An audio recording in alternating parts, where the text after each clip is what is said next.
ರಿಸರ್ವೇಷನ್ಗಾಗಿ ಹೋರಾಟ ಮಾಡೋಕ್ಕಿಂತಲೂ ಎಲ್ಲರಿಗೂ ನಮ್ಗೆ ಮುಖ್ಯ ಬೇಕಾಗಿದ್ದೇನಪ್ಪ ನಮ್ಮ ಮಕ್ಕಳಿಗೆ ಶಿಕ್ಷಣ. ನಮ್ಮಲ್ಲಿ ಶ್ರೀಮಂತಿದ್ದಾರೆ ಹೆಂಗೆ ಕರೆಸ್ತಾರೆ ಪಾಪ, ಆದರೆ ಬಡವರ ಸಂಖ್ಯೆ ಹೆಚ್ಚದ.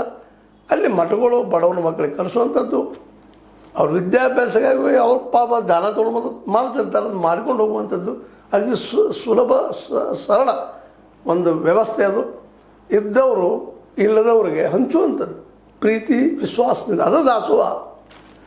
ನಾವು ಅರ್ಜಿತ ಇರ್ಬೋದು, ಯಾವುದೇ ರೀತಿ ಅರ್ಜಿತ ಇರಲಿ, ಆ ತಂದ ಮಠಕ್ಕೆ ಹಾಕಿ ಅಲ್ಲಿ ಮಕ್ಕಳಿಗೆ ಭವಿಷ್ಯಕ್ಕೆ, ಮಕ್ಕಳು ನಾಳೆ ಭವಿಷ್ಯ ಆ ದಿಶೆಯಲ್ಲಿ ರೆಡಿ ಮಾಡುವಂಥದ್ದಾಗಬೇಕು. ಆದರೆ ಇಲ್ಲಿ ಇವೆರಡು ಮಠಗಳನ್ನ ಇವತ್ತು ನೋಡಿದ್ರೆ ನಮಗೆ ಏನು ಅನ್ನಿಸ್ತದಪ್ಪ ಅಂತಂದ್ರೆ, ಪಂಚಮಸಾಲಿ ಭಕ್ತರು ಪಾಪ ಯಾರ ಕೈಯೂ ಸಿಕ್ಕೊಂಡ್ರು. ಇವತ್ತು ನೋಡಿ ಏನು ಜಗಳ, ಏನು ವಚನಾನಂದ ಸ್ವಾಮಿಗಳಂತಾರೆ, ಶ್ವಾಸಯೋಗ ಪೀಠ ಧರಿಸುವ ಬಗ್ಗೆ ಪೀಠಾರೋಹಣದ ವೇಳೆ ಷರತ್ತು ವಿಧಿಸಿರಲಿಲ್ಲ. ಟ್ರಸ್ಟ್ನವರೇ ಒತ್ತಾಯಿಸಿ ನನ್ನನ್ನು ಪೀಠಕ್ಕೆ ಕರೆತಂದಿದ್ದರು. ಅವ್ರು ತಂದರು ಕರೆಯಿದೆ, ನೀವು ಲೆಕ್ಕಪತ್ರ ಕೊಡಾಕ್ರಿ ಅಷ್ಟೇ ಕೇಳ್ತಾ ಇದ್ದಾರೆ ಅವರು. ಅದ್ಯಾಕೆ ಕೊಡೋದಿಲ್ಲ, ಅವ್ರ ಕೈ ಐತಿ ಇವ್ರ ಕೈ ಐತಿ, ಯಾರ ಕೈ ಇದ್ರು ಹೇಳಿಸೋಕೆ ಐತಿ, ಮಾಡ್ರಪ್ಪ ತೋರ್ಸ ಅಂತಾರೆ. ಅದೇ ಕಾಲಕ್ಕೆ ನಮ್ಮ JP ಪಾಟೀಲ್ ಹೇಳ್ತಾರೆ, ಟ್ರಸ್ಟ್ನ ನಿರ್ಣಯವನ್ನು ಸ್ವಾಮೀಜಿ ಅವ್ರಿಗೆ ತಿಳಿಸಿದ್ದೇವೆ, ಶ್ರೀಗಳೇ ಮಠದಿಂದ ಹೊರ ನಡೆದರೆ ಉತ್ತಮ. ನೋಡ್ರಿ ಕರ್ಕೊಂಬರೋರವ್ರ ನಡೆಯಲಿದ್ದು ಹೇಳೋರು ಇದು ಆಗಬಾರ್ದು. ನಾವು ತೆಗಿಬೇಕು, ನಾವು ಎಲ್ಲಿ ಲಾಸ್ ಆಗಿದೆ ಅಲ್ಲಿ ಡಾಕ್ಯುಮೆಂಟ್ರಿ ಎವಿಡೆನ್ಸ್ ಮಾಡ್ಕೋಬೇಕು, ತಿಳಿಸಿ ಹೇಳ್ಬೇಕು ಅಷ್ಟೇ. ಸ್ಕಿತ್ ಹಾಕೋದು ಪರಿಹಾರ ಆಗ್ತದೆ ನಾವು ಹಿಂಗೆ ಹೋಗುವಂಥದ್ದು. ಇನ್ನು ಆ ಹೆಣ್ಮಗಳೇನೋ ಪಡೆಗೆ ಒಪ್ಕೊಂಡಿದ್ದಾರೆ, ನಮ್ದು ಏನಿಲ್ಲ ರೀ ಅಂತೇಳಿ.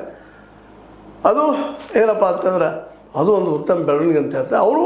ಈ ನಮ್ಮ ಶ್ರೀಗಳು, ಅದರಲ್ಲೂ ಮುಖ್ಯವಾಗಿ ಬಸವ ಶ್ರೀಗಳು, ಬಸವ ಜಯ ಮೃತ್ಯುಂಜಯ ಸ್ವಾಮೀಜಿಯವರು ಸಹಿತ ಇನ್ನಾದರೂ ಇಂಥವ್ರಿಗೆ ಅವಕಾಶ ನೀಡಿದಂಗೆ, ಅದರಲ್ಲೂ ಮುಖ್ಯವಾಗಿ ರಿಸರ್ವೇಷನ್ಗಿಂತಲೂ ಎಲ್ಲರಿಗೂ ಉದ್ಯೋಗ ಸಿಗೋದ್ರೆ ಗಾಂಧೀಜಿಯವರು ಹೇಳಿದಂಗೆ ಒಕ್ಕಲ್ತನದಲ್ಲಿ, ಒಕ್ಕಲ್ತನಕ್ಕೆ ನೀರ ಪ್ರತಿಯೊಂದು ಹಳ್ಳಿಗಳಿಗೆ ಶಾಲೆ ಮತ್ತು ಗೋಡಾವನ್ನಂಥ ವಿಷಯಗಳನ್ನು ತೊಗೊಂಡ್ರೆ ಅವರು ಹೋರಾಟ ಶುರು ಮಾಡಿದರೆ ಒಳ್ಳೆಯದಾಗ್ಬೋದು. ಯಾಕಂದ್ರೆ ಆ ಮಠದ ಬಗ್ಗೆ ಅಪಾರವಾದ ನಂಬಿಕೆ ಪ್ರೀತಿ ಭಾಳ ಜನರಲ್ಲಿದೆ. ಯಾರೋ ರಾಜಕಾರಣಿಗಳು ಅವ್ರವ್ರು ತಿಕ್ಕಾಡಲಿ ಅವ್ರ ರಾಜಕೀಯ ಲಾಭ ಸಲುವಾಗಿ ಅವ್ರು ಕರೀತಾರೆ, ಅವ್ರು ಕರೀತಾರೆ, ಯಾರು ಕರೀತೀರಿ ಸತ್ಯಾಗಿ ಉಳಿತಿರ್ತದೆ ಅಂತ ಹೇಳ್ತಾರೆ.